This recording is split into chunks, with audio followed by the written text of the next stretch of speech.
Amados irmãos, haverá um dia na história. Esse céu vai se rasgar. Esse céu vai se rasgar e nós veremos aquele que é o amado da nossa alma. E se nós observarmos bem, nós vamos ver que há furos em suas mãos. Como que nós vamos reagir, se não em prostração, em louvor, em gratidão e adoração? O Senhor permite que nós tenhamos algum deguste, nesse momento de louvor, exaltação, adoração ao Senhor. Que Senhor maravilhoso nós temos. A Ele toda a glória, honra, poder e majestade. Nem todos estavam presentes aqui quando nosso irmão Ricardo estava passando o recado. Eu gostaria de reforçar o primeiro recado, que envolve essa pequena literatura gratuita a todos os irmãos aqui presentes, que essa literatura estará disponível lá naquele canto.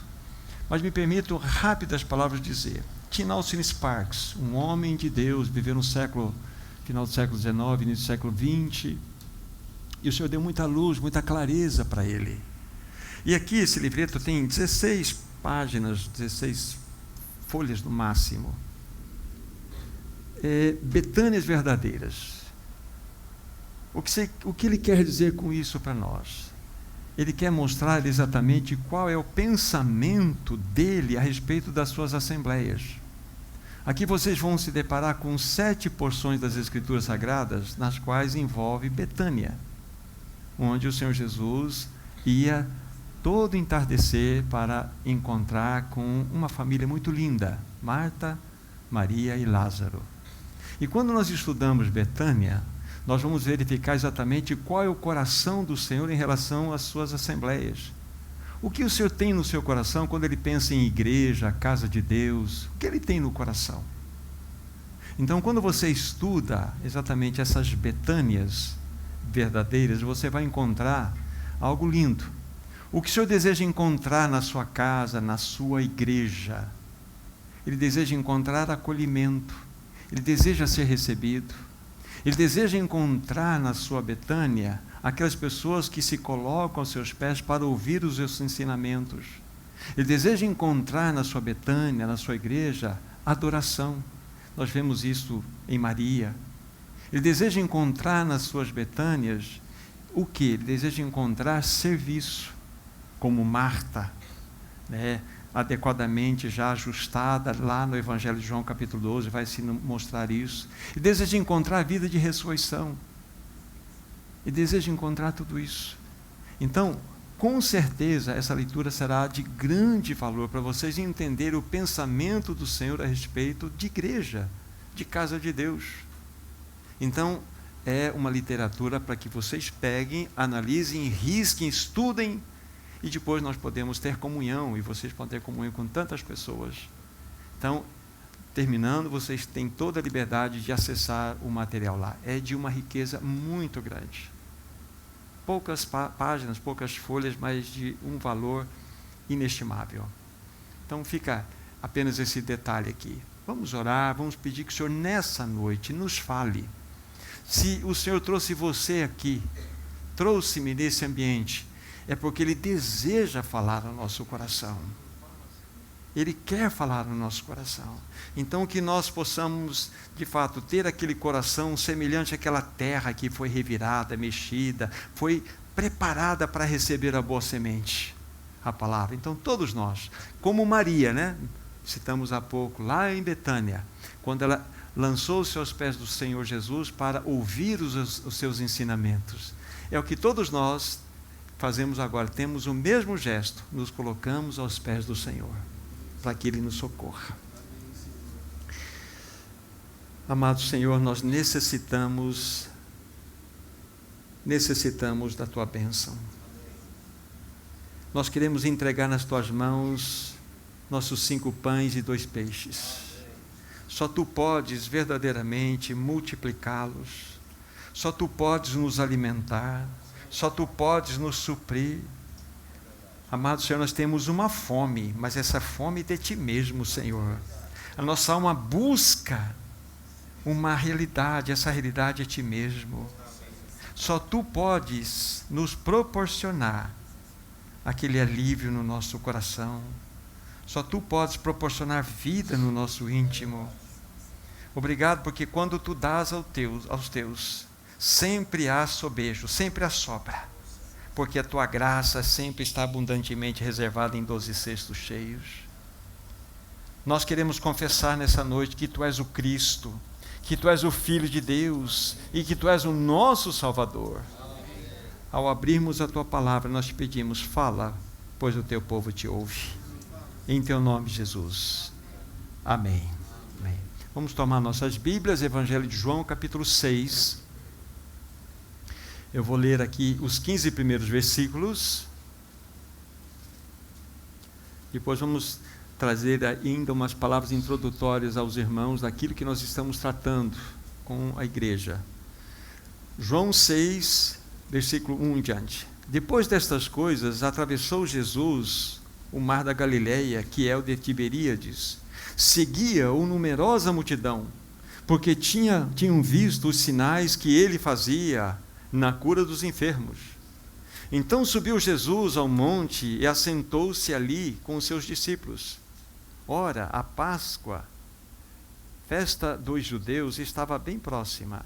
Então Jesus, erguendo os olhos e vendo que grande multidão vinha ter com ele, disse a Filipe: onde compraremos pães para lhes dar a comer?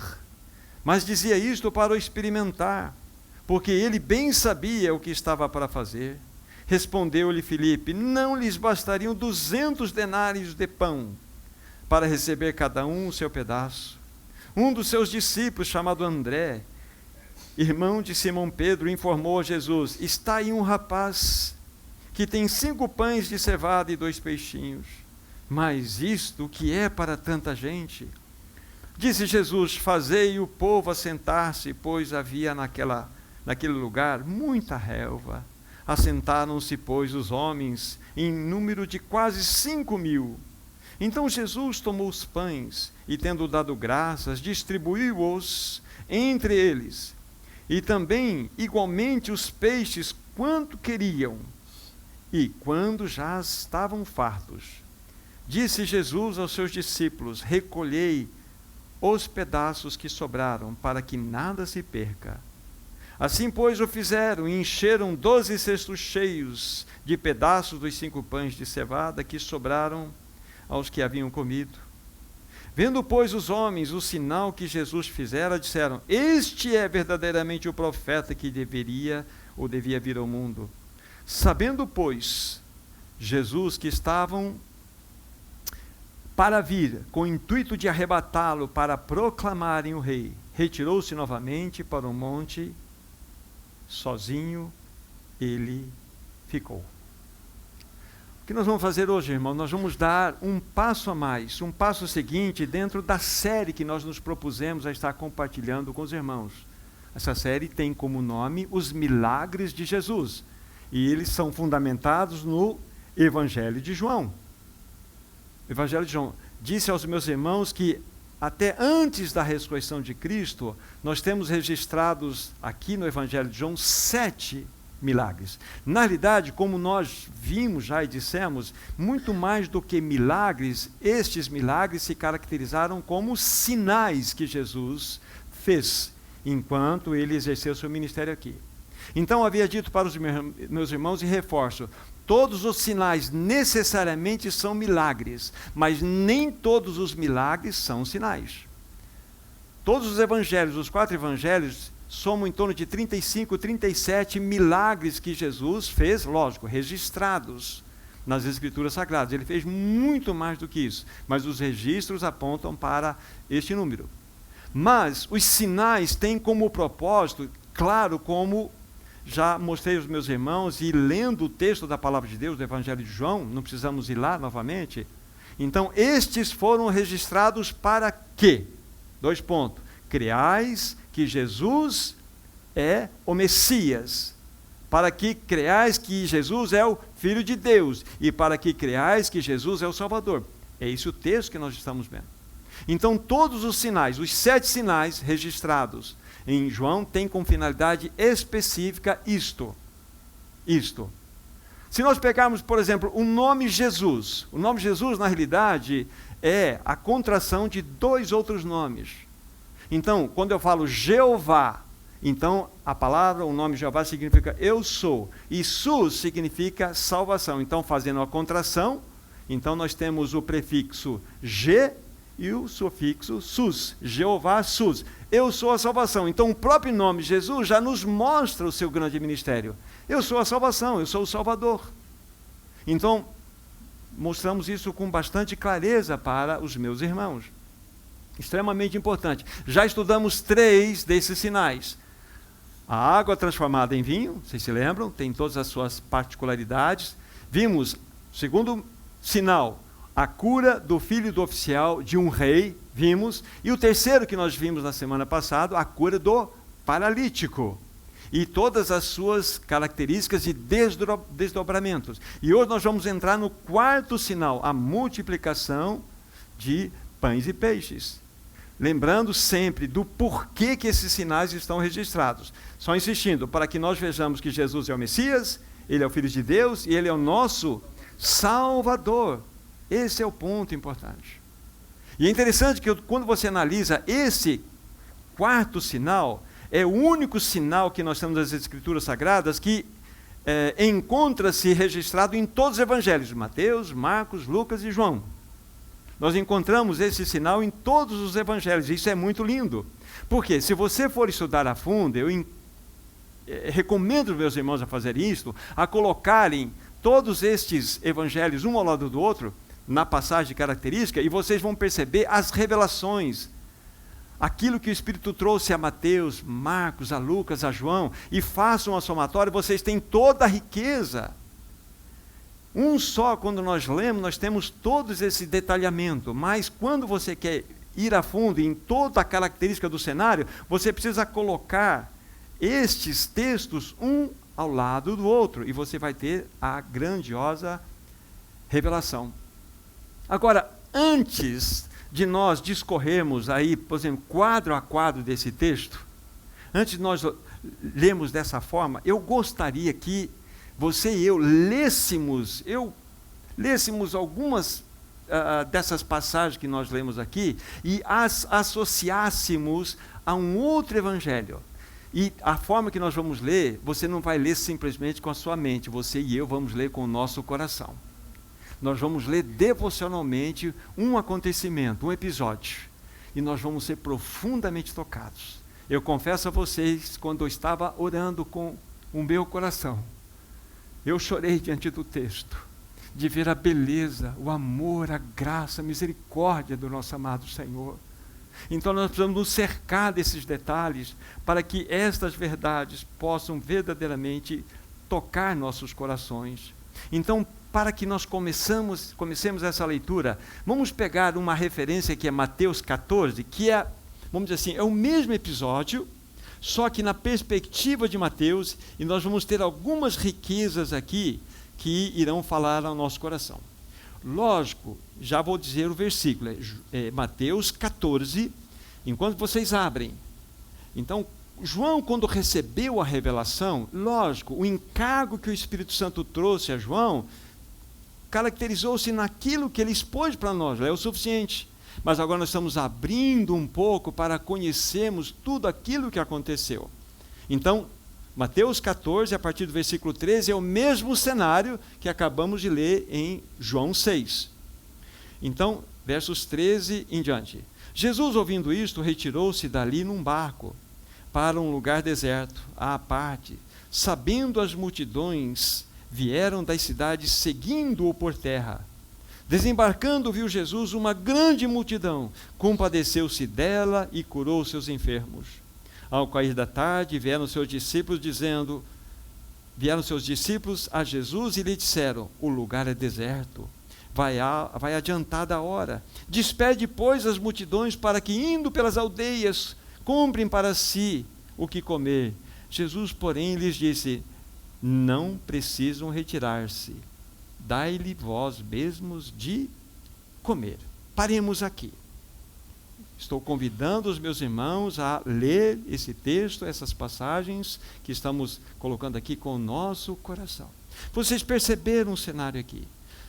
Primeiro adendo que há nessa passagem é a palavra compadeceu-se. Lá nós não temos uma caracterização dada por João dessa forma, mas aqui nós tocamos o coração do Senhor. Ele desembarcou e viu uma grande multidão e compadeceu-se. Já falei dessa palavra para vocês. Significa as suas entranhas foram completamente movimentadas dentro de si, com uma compaixão, com uma expressão de amor quase que incontrolável dentro dele. E dentro desse movimento que aconteceu, nele, ele curou muitos enfermos. Veja o cenário. Nós tocamos o coração do Senhor aqui. Aí, uma outra observação. A tarde estava caindo, estava indo para anoitecer. Aí o que seus discípulos falaram? Foram até Jesus: Senhor, vai alta ou está adiantada a hora. Ou seja, a noite está chegando. A noite está chegando. Despede, pois, as multidões. Parêntese. Então, é contabilizado apenas aqui 5.000 homens, aproximadamente. Não se contava mulheres nem crianças. Muitos autores chegam a dizer que até 20.000 pessoas encontravam-se em todo esse processo. Olhe para essas multidões com os olhos do Senhor, com os olhos de misericórdia, com os olhos de compaixão. Eram como que ovelhas sem pastor, estavam aflitas e exaustas, conforme nós lemos na semana passada no livro de Lucas, como ovelhas sem pastor, e o Senhor compadeceu-se no seu coração a respeito delas. Aí vieram seus discípulos para que Jesus tomasse aí uma atitude para que ele despedisse aquelas multidões pelas aldeias para que comprasse pão para si. Mas o Senhor teve outra ideia. Ele disse: não, vocês vão dar um banquete para esse povo aí. Vocês vão produzir um banquete. Ele olhou aquele ambiente maravilhoso que, segundo consta aqui, era com a relva que estava ali naquela localidade, significava que nós estávamos na primavera. Havia muito verde naquele lugar. Então Jesus falou assim: vocês vão preparar um banquete para que todas essas pessoas possam participar. Jesus jamais iria despedir daquelas pessoas. Nós estamos juntos com os discípulos. Senhor, vamos pedir que essas pessoas se afastem e vão buscar alimento nas aldeias próximas, porque nós não temos o que oferecer. Mas Jesus disse: não, vocês vão dar um banquete para essas pessoas. Não foi isso que nós vimos até aqui? Agora, é interessante que na sequência da leitura de Mateus, então nós não temos aqui o versículo 17, não temos aqui senão 5 pães e 2 peixes. Agora nós precisamos novamente, agora da revelação que o Espírito Santo deu a João. Ali mostra-nos na revelação que nós já lemos, que André então, ele encontrou um rapaz, e esse rapaz, quando você vai buscar o seu sentido, no seu sentido original, é um menino que no máximo tinha 10 anos de idade. Paidion é uma criancinha, é um bebezinho que está dando os seus primeiros passos. Paidarion é um jovenzinho, um rapaz. E esse rapaz tinha então esses 5 pães e 2 peixes. Aí o que aconteceu? André, olhando pela perspectiva do Evangelho de João, chega a Jesus e apresenta esse jovem. Depois nós vamos pegar os quadro a quadro que eu falei para vocês que iria compartilhar. Mas a grande bênção disso aqui, a grande bênção foi o seguinte: quando os 5 pães e os 2 peixes foram dados nas mãos de Jesus, aí novamente somos remetidos para Mateus, não precisam ir lá, onde a Bíblia fala: Jesus, erguendo os olhos dos céus, ele deu graças, deu aos seus discípulos para que os seus discípulos distribuíssem os pães e os peixes. Eu não sou muito fã de peixe em conserva, porque a única forma de se conservar peixe no deserto era através de um preparo como se fosse um vinagre. Temos aqui o Mauricião e o Marcos, que gostam muito de sardinha. São portugueses, sabem muito bem do que eu estou falando. Agora imaginem só um pão e um peixe abençoado pelo Senhor. Isso deveria estar muito saboroso. Tanto é que a Bíblia fala que eles comeram até se fartarem, porque estava muito saboroso. Por que eu estou dizendo isso, sabe, irmãos? Quando nós entregamos nossos 5 pães e 2 peixes nas mãos do Senhor, Ele pode abençoá-los, pode multiplicá-los. Deixa eu fazer uma pequena aplicação aqui. Entrega o teu casamento nas mãos do Senhor. Entrega teus filhos nas mãos do Senhor. Entrega todas as coisas que envolvem a sua vida nas mãos do Senhor. E quando Ele tomar aquilo, Ele vai olhar para os céus, vai abençoar e vai multiplicar, vai produzir frutos e vai sobejar. Esse é o nosso amado Senhor. Então, quando nós temos essa direção de nós lermos com o nosso coração, nós pegamos esses detalhes que envolvem o coração, a atitude, o amor, a graça, a misericórdia, a empatia do Senhor Jesus com aquelas pessoas que padeciam dificuldades, que sofriam. Nós vimos claramente isso. E vimos aqui toda essa multidão plenamente saciada. É impressionante. Uma outra pequena observação que eu faço dentro dessa característica de incentivo para vocês lerem devocionalmente, é na sequência o que iria acontecer. No versículo 14 e 15, então, depois de tudo ter ocorrido, eles já tinham se alimentado, Jesus pediu que eles recolhessem toda aquela sobra em cestos e recolherem 12 cestos cheios. Então, versículo 14, vendo, pois, os homens o sinal de Jesus, que Jesus fizeram, disseram, este verdadeiramente é o profeta que devia vir ao mundo. Eles estavam na mente aqui com um texto para nós, né? Não tinha texto aqui, mas para nós, Deuteronômio 18, quando Deus disse para Moisés que no futuro Deus levantaria um profeta semelhante a ele. Possivelmente eles se ligaram em tudo aquilo que foi o ministério de Moisés e associaram o poder miraculoso que Jesus executou lá. Então falou assim, esse é o profeta que deveria vir ao mundo. Aí o versículo 15, que eu quero chamar a atenção, sabendo pois isto, Jesus, que estavam para vir com o intuito de arrebatá-lo para proclamarem o quê? Rei. Retirou-se novamente sozinho e foi para o monte. Uma coisa eles acertaram, que Jesus era rei. E isso era absoluto. Mas a pergunta que eu faço para os meus irmãos, por que ele recusou ser proclamado rei? Por que ele recusou? Porque quando você vai estudar a palavra de Deus, não precisam ir lá, em João 18, 37, em diante, ou um pouquinho antes, tem lá Jesus diante de Pilatos. Então Pilatos está interrogando Jesus, e Jesus então, diante de uma pergunta de Pilatos, Jesus vai dizer o seguinte, mas o meu reino não é desse mundo. Se o meu reino fosse desse mundo, os meus ministros pelejariam por mim, mas o meu reino não é daqui. Pilatos fala assim, logo tu és rei. Não é isso que está lá? Aí Jesus diz assim, tu dizes que eu sou rei. Aí ele vai responder, eu para isto nasci e vim ao mundo. Então Jesus veio, ele é rei, mas ali ele recusou a ser rei, recusou a ser proclamado rei, e isso é algo que deve realmente tocar no nosso coração. Sabe por quê? Ele não aceitou ser levado e ser coroado rei. Sabe por quê, Felipe? Porque ele tinha uma outra coroa para carregar na sua cabeça antes. Ele deveria ser coroado de uma forma diferente antes, para que ele pudesse ser coroado como rei absoluto, não apenas de uma nação, mas como é hoje o rei desse universo.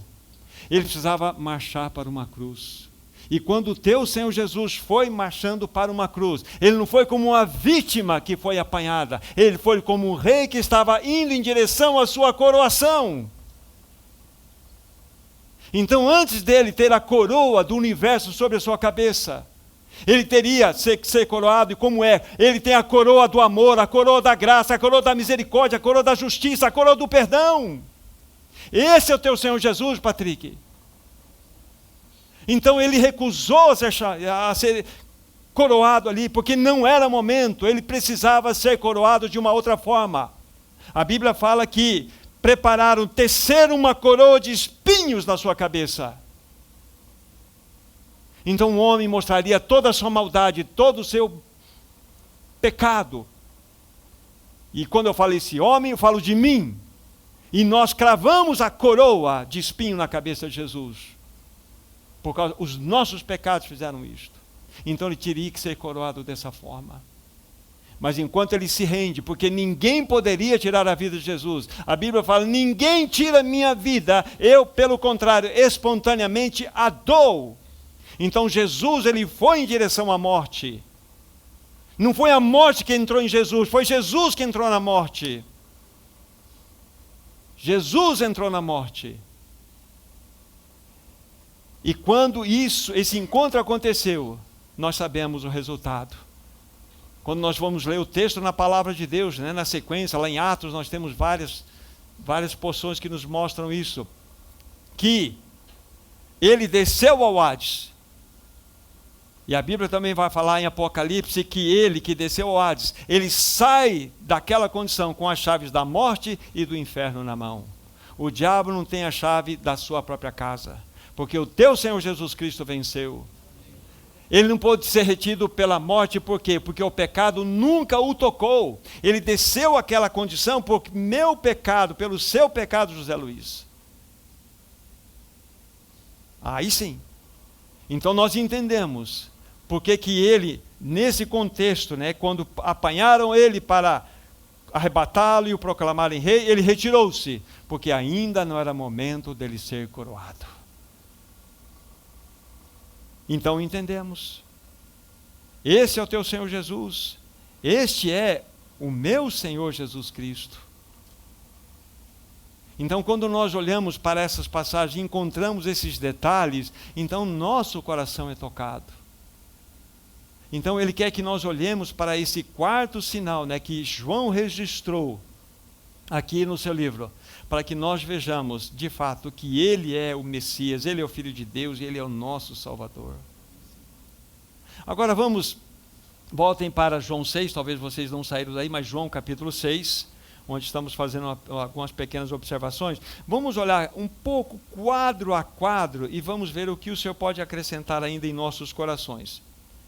Então, fizemos a leitura do texto, vejamos agora a partir do versículo 5 até 7. É um quadro importante para nós. Então Jesus, erguendo os olhos e vendo a grande multidão, vinha ter com ele, disse a Filipe, onde compraremos pães para lhes dar a comer? Mas dizia isto para o experimentar, porque ele bem sabia o que estava para fazer.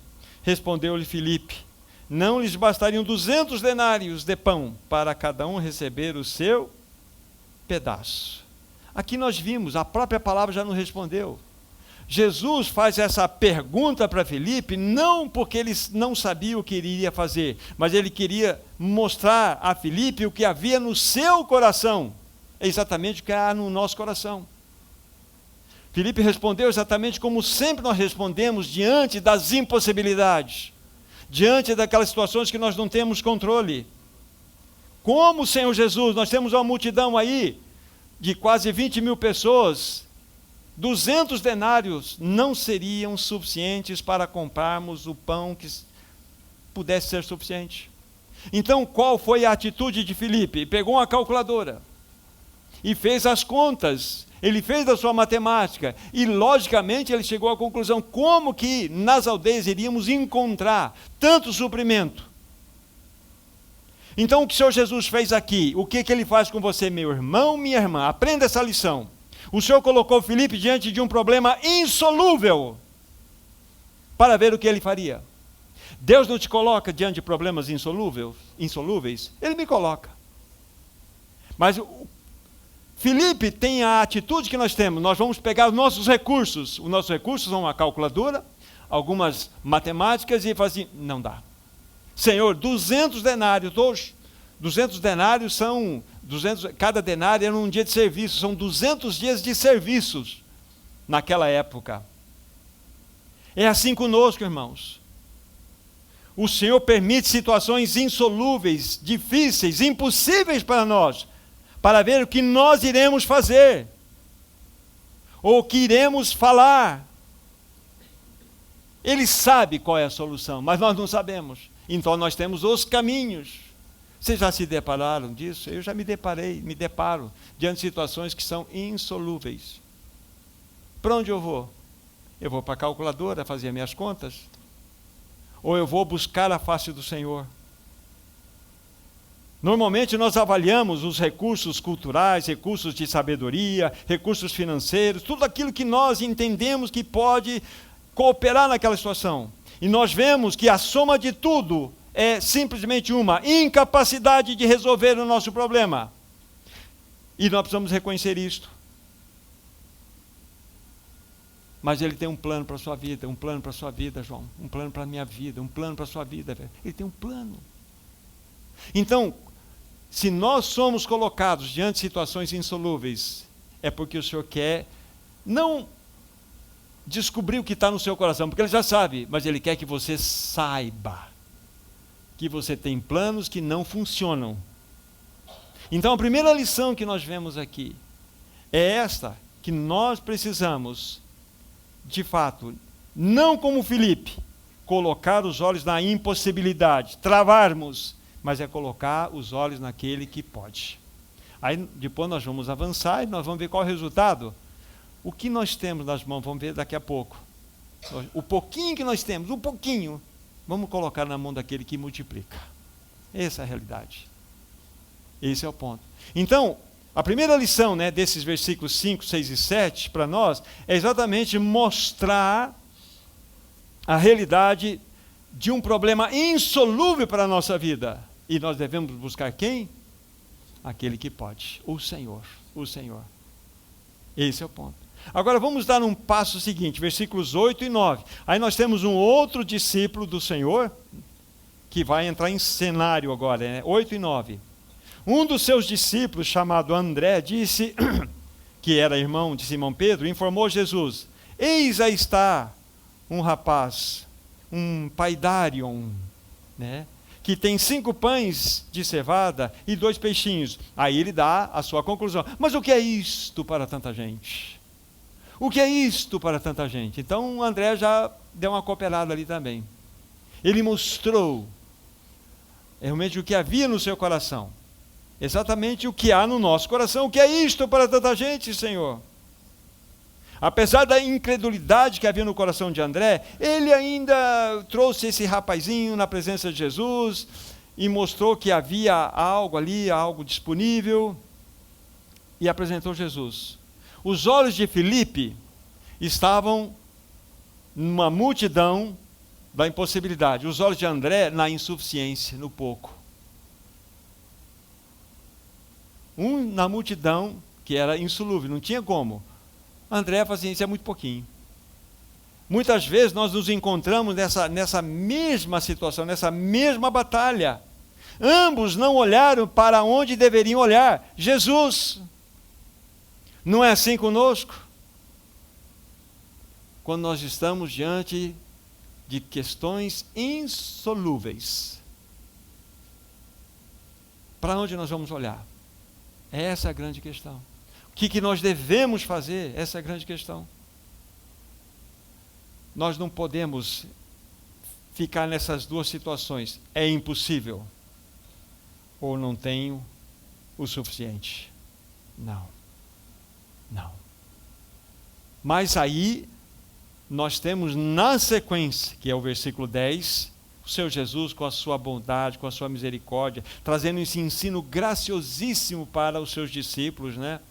Fazei o povo assentar-se, pois havia naquele lugar muita relva, por isso que percebe-se que era época de primavera. O Senhor Jesus preparou um restaurante ao ar livre, preparou um banquete ao ar livre para aquele povo, aquela multidão, para que aquela multidão pudesse ser alimentada, para que pudesse receber do alto tudo aquilo que o Senhor Jesus havia preparado.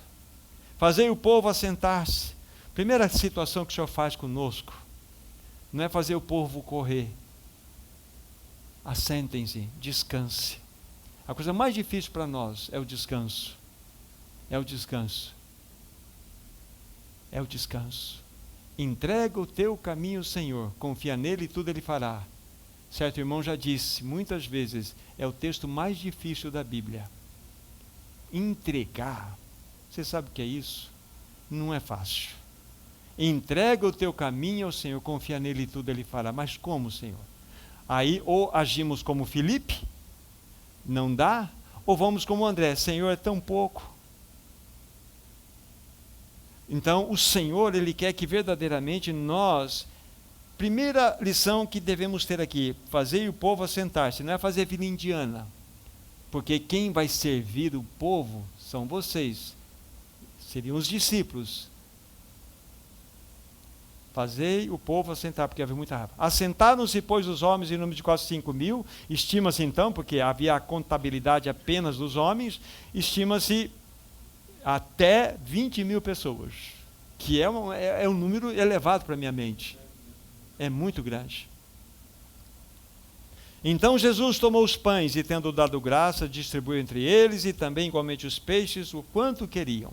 Lá em Mateus nós vimos que ele olhou, pegou os pães, 5 pães e 2 peixes, e olhou para os céus. Eu acho esse cenário muito lindo.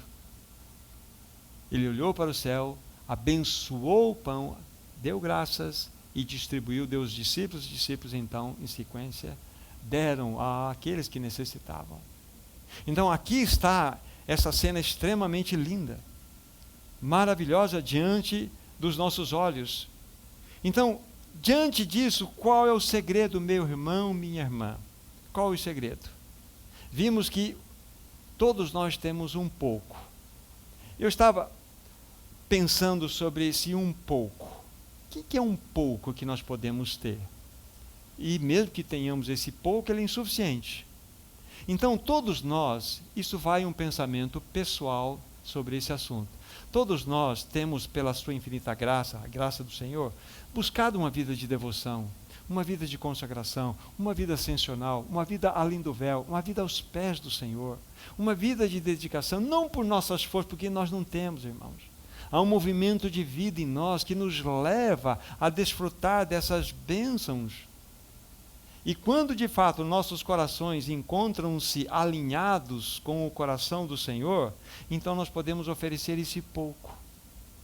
Esse pouquinho que o Senhor tem nos dado a graça de ter, nós precisamos devolver para o Senhor, para que Ele possa multiplicar, fazer a sua obra. Então, diante desse quadro, qual é o caminho que o Senhor quer que nós tomemos? Vamos colocar o nosso pouco nas mãos do Senhor. Coloque os 5 pães e 2 peixinhos nas mãos do Senhor. E quando você o fizer com dependência do Senhor, diante da face do Senhor, Ele vai pegar esse pouquinho e vai multiplicar e vai sobejar. Então, coloque seu casamento, coloque seus filhos, coloque suas situações, coloque sua vida. E essa vida sua, pessoal, de devoção, de busca da face do Senhor, o que nós podemos fazer fora Ele, irmãos? Absolutamente nada. É o Senhor em nós. É o Senhor em nós. Então o grande segredo, queridos irmãos, é termos essa atitude. Vamos trazer para Jesus o pouco, para que Ele possa multiplicar isso, para que nessa multiplicação tantos outros possam ser abençoados, alimentados. É isso. Tudo deve ser entregue nas mãos do nosso amado Senhor. Toda a nossa insuficiência, toda a nossa impossibilidade, as questões insolúveis, Ele é o Rei do milagre. Vamos pegar algumas passagens, eu gostaria que vocês me acompanhassem agora, para mostrar textos que realmente aquecem nossos corações com relação a o que esse Senhor Todo-Poderoso pode fazer. O primeiro deles, Mateus 17, versículo 20. Mateus 17, versículo 20. Depois vocês podem olhar o contexto que esse texto está sendo colocado aqui. Vocês leem os versos precedentes, mas cada uma dessas expressões que vamos ler é para exaltar o poder do Senhor. Então, Mateus 17, versículo 20. E ele lhes respondeu, por causa da pequenez da vossa fé, pois em verdade vos digo que se tiverdes fé, como um grão de mostarda, direis a este monte, passa daqui para acolá, e ele passará. Nada vos será impossível quando nós estivermos diante do Senhor. Fé de um grão de mostarda. Não sei se todos aqui, algumas pessoas já tiveram aí a oportunidade de ver um grão de mostarda.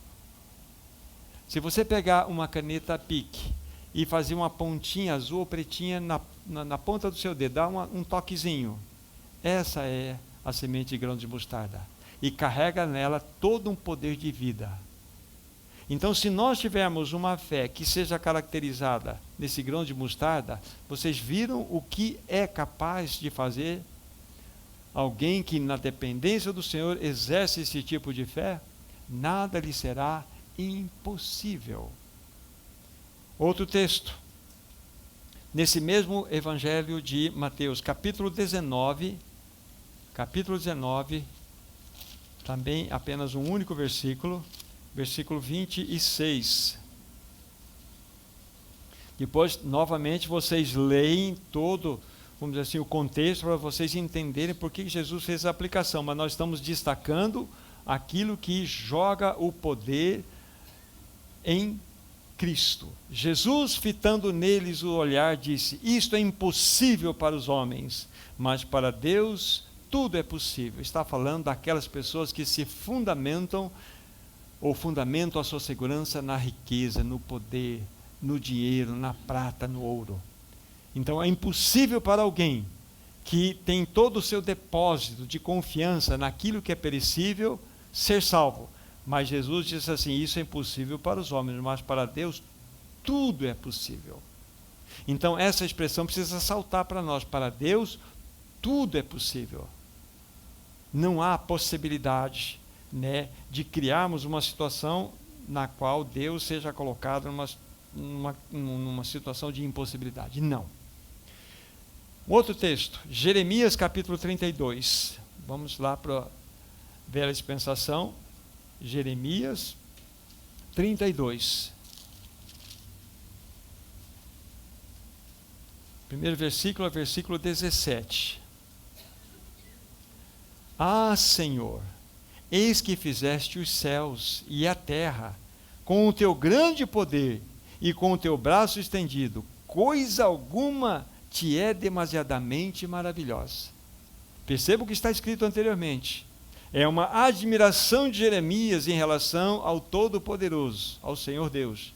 Ele fez os céus, a terra, com o seu grande poder, o seu braço estendido. Coisa alguma te é demasiadamente maravilhosa. Agora, o versículo 27. Veja a resposta do Senhor. Eis que eu sou o Senhor, o Deus de todos os viventes. Aí ele faz uma pergunta: acaso haveria coisa demasiadamente maravilhosa para mim? Esse é o teu Deus, esse é o teu Senhor. Então, como que nós podemos achar uma situação de impossibilidade e o Senhor olhar e dizer para nós: isso não tem solução? Não é compatível. Então, não há absolutamente nada que seja demasiadamente maravilhoso para o Senhor. Esse é o teu Senhor. Nós precisamos entregar nas mãos desse amado, querido Jesus, o nosso pobre coração incrédulo, para que Ele faça essa obra. Vamos depositar tudo aquilo que nós temos diante do Senhor, a tudo aquilo que há em nós diante do Senhor. o pouquinho, 5 pães e 2 peixes, e Ele vai multiplicar. Ele vai fazer com que isso tenha um avanço de multiplicação. Certo irmão disse o seguinte, ouçam por favor: se Deus quiser realizar um pequeno milagre, Ele nos coloca em situações difíceis. Agora, se Ele quiser realizar um grande e poderoso milagre, Ele nos coloca em situações impossíveis. Impossíveis. É quando nós chegamos naquela circunstância, não tem para onde ir. Vá para o Senhor, confia no Senhor, confia no Senhor. O Senhor quer que nós cheguemos ao fim de nós mesmos. Senhor, eu tentei de tudo. Um diz que não há mais nada. Eu tentei de tudo, Senhor, mas o meu tudo aqui é esse pouquinho. Não dá. Então confia no Senhor. Coloque nas mãos do Senhor e Ele vai fazer essa obra. Coloque, deposite diante do Senhor, diante das suas mãos. Ele cuidará. Guarde bem isso, meu irmão, minha irmã. Tempo e modo pertencem ao Senhor. Ah, como nós gostaríamos que resolvesse ontem. Mas não é assim, não é verdade? Você tem e eu tenho experiência na minha vida. Tempo e modo pertencem ao Senhor. A única coisa que eu devo temer, que eu devo realmente pôr a boca no pó e temer diante de Deus, é com relação aos meus pecados. Aos meus pecados. Isso eu devo reconhecê-los, né, diante do Senhor, confessá-los e deixá-los e avançar. São os meus pecados. E quando essa situação acontece, então há uma porta aberta para o Senhor agir. Há um tempo atrás, conversando com o irmão, eu falei assim: irmão, nós devemos tomar cuidado com todas as legalidades que nós damos ao diabo. Nós damos legalidade ao diabo para que ele possa agir.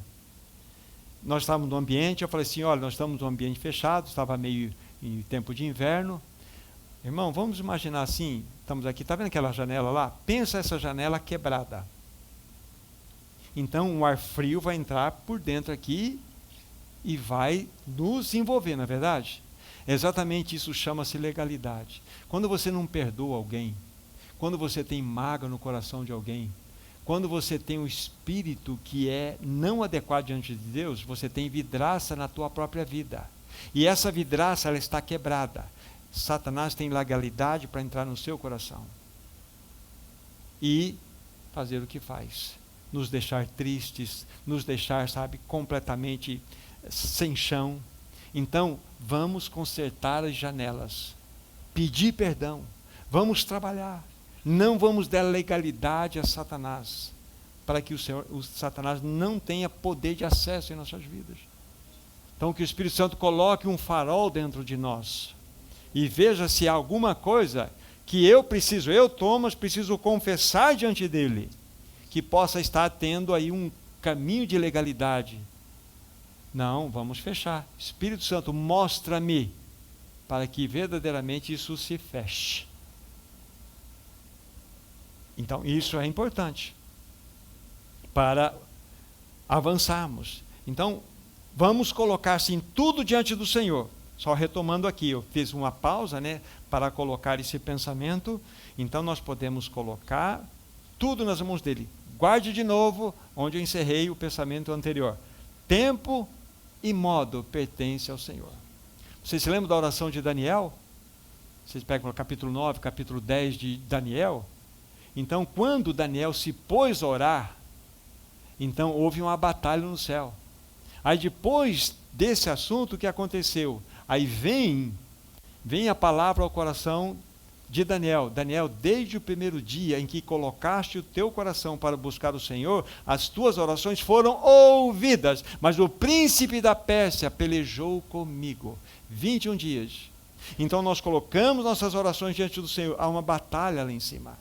Às vezes ela não é respondida na hora, mas há uma batalha em cima da nossa mente. E nós não podemos perder o de vista. Se Daniel buscasse que aquela oração fosse respondida imediatamente, ele entraria em ansiedade. Mas tempo e modo pertencem ao Senhor, porque há uma batalha acima da nossa mente. O Senhor precisa nos ajudar a discernir esse assunto. Então vimos essa situação. Tudo precisa ser colocado diante do Senhor. E mais um texto para finalizarmos esse pensamento, né, do grande poder de Deus agindo. Romanos 4, verso 17. Eu particularmente vejo esse é um texto extremamente rico para nós. Romanos 4, versículo 17.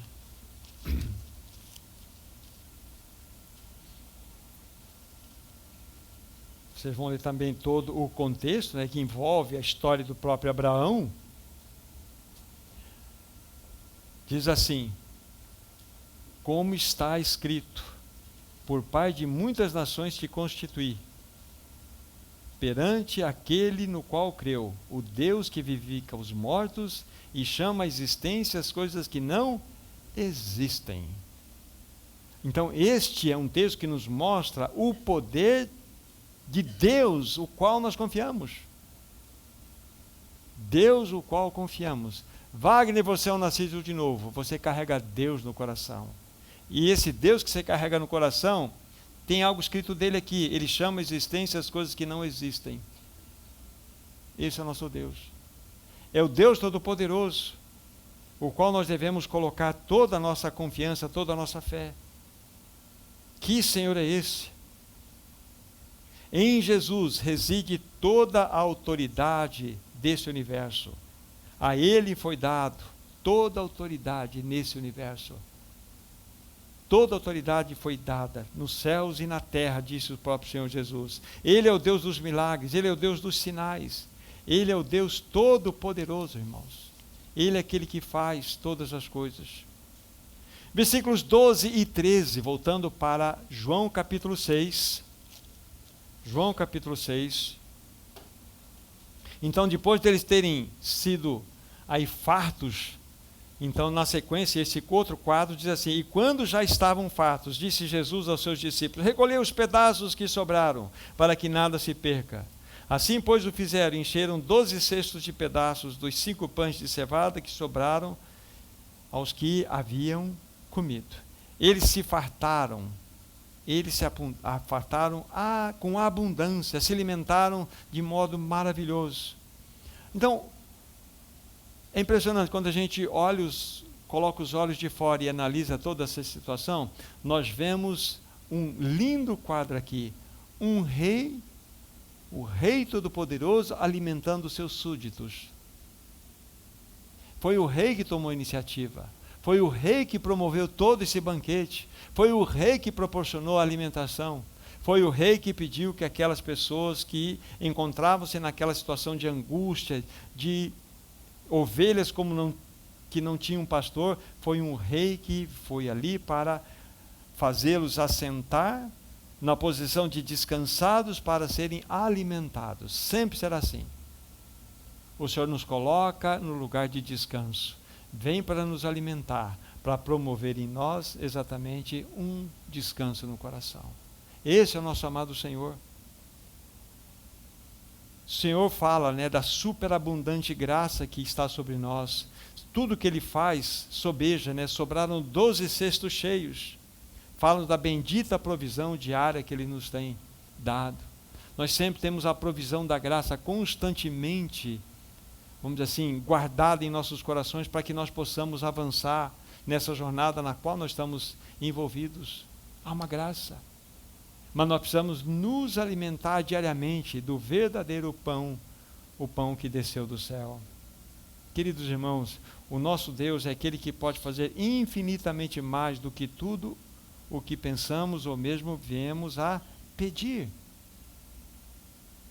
Aí nós já fizemos o comentário dos versículos 14 e 15, que envolve exatamente o desejo daqueles que receberam, foram abençoados, foram amados pelo Senhor Jesus, mas com discernimento lá atrás.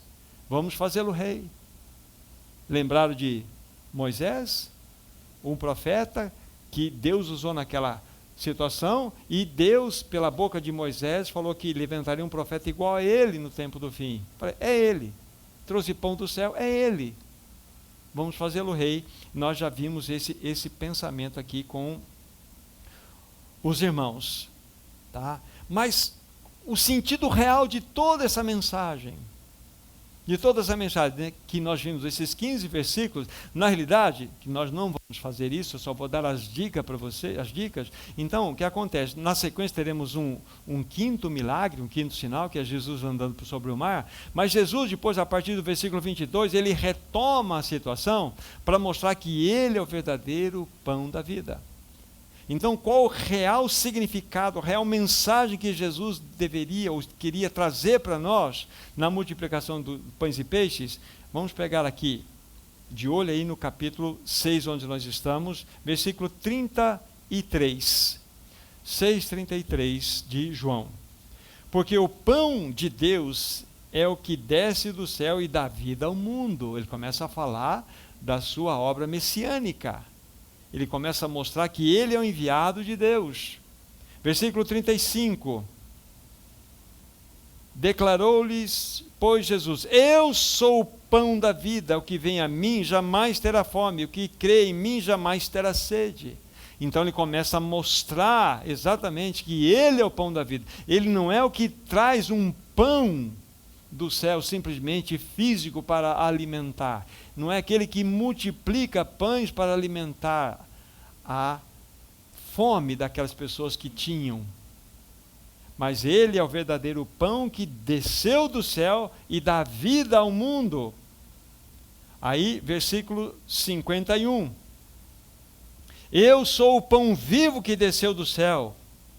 Se alguém dele comer, viverá eternamente. O pão que eu darei pela vida ao mundo é a minha carne. Então Jesus ele começa a explicitar todo o porquê daquele quarto sinal, né, da multiplicação dos pães e dos peixes. Ele queria exatamente nos levar para todo esse relato que ele vai falar a respeito dele mesmo, que ele é o verdadeiro pão que desceu do céu. Então essa é a beleza que nós temos em todo esse texto. Então esse quarto sinal, ele é extremamente rico aos nossos corações. Eu quero então, nesses momentos que estamos indo para a conclusão, incentivar os meus irmãos a ler com o coração. Vocês andarem, como eu disse na semana passada, sigam as pisadas de Jesus. As aldeias onde ele entrou, as pessoas com quem ele falou, com as crianças com quem ele teve uma conversa, a maneira como ele tratava os pecadores, como que ele agia diante das necessidades. Vocês irão tocar o coração do Senhor Jesus Cristo.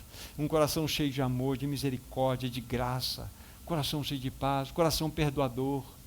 Esse é o nosso amado Senhor. Esse é o nosso amado Senhor.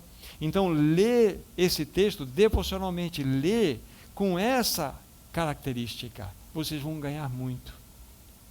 E eu falo a vocês, quando eu estava lendo, sabe, subiu o meu coração, sabe, eu criei algo do Espírito, mostrando a gente tocar o Senhor Jesus dentro desse contexto, dentro dessa beleza. Então, que o Senhor verdadeiramente ganhe com tudo isso que o Senhor tem trazido a nós ao estudar esses sinais. Faltam-nos 3. O próximo, que está nesse mesmo capítulo 6, é Jesus anda por sobre o mar. Depois, no capítulo 9, vocês vão encontrar a cura do cego de nascença. E por fim, no capítulo 11, o último sinal, né, o 7º, então fala-nos da ressurreição de Lázaro. E cada um desses sinais também trazendo riquezas para todos nós. Eu espero que essas pequenas reflexões aqui que são feitas possam incentivar os irmãos a buscar mais e mais. Tem muitas coisas lindas e riquezas e pérolas que podem ser colhidas. Então fica essa palavra de incentivo aos meus irmãos. Vamos orar, vamos dar graças ao Senhor. Nosso amado Senhor, nós somos gratos a Ti. Nós encomendamos, Senhor, a Tua própria palavra, aos Teus santos cuidados. E uma vez mais nós confessamos que Tu, Jesus, é o verdadeiro Messias, que Tu, Jesus, é o Filho de Deus que veio a este mundo, e Tu, Jesus, é o nosso Salvador. Obrigado, Senhor, que nós estamos vendo por esses sinais a Tua grandiosidade, a Tua beleza, a Tua excelsitude. Como que Tu és maravilhoso, Senhor. Como Tu mostrastes o Teu amor de maneira tão profunda. de maneira tão gloriosa na vida de tantas pessoas e nas nossas vidas também. Sobre a vida de cada irmão, cada irmã, cada pessoa aqui presente. Revela-te a cada um destes, com a tua graça, com o teu amor. Obrigado, Senhor. Nós te louvamos. Toma, sim, nas tuas mãos nossos 5 pães e 2 peixinhos e transforma, Senhor. Queremos viver para a tua glória, para a tua honra, para o teu louvor. Em teu nome, Jesus, nós oramos. Amém, Senhor. Amém. Amém. Deus abençoe a semana de vocês, irmãos.